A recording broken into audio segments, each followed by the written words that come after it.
من دوست آزاده گلمز دعوتعلی معاون یکم رئیس نیای روشن هستم.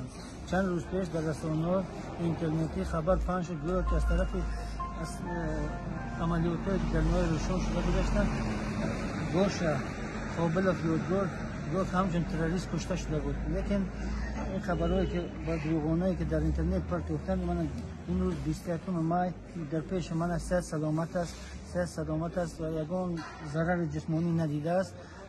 این خود همون آدمانی که خودشون تروریست هستند و با تروریست‌ها مساعدت میکنند.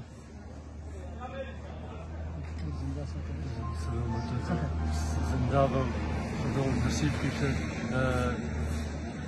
دروغ نیست امونه و تنشنا میشود همه زنده خدا نصیب میشه خدا سربلند کنه سلامته هر زنده دروغ و همه چیز در پره مولود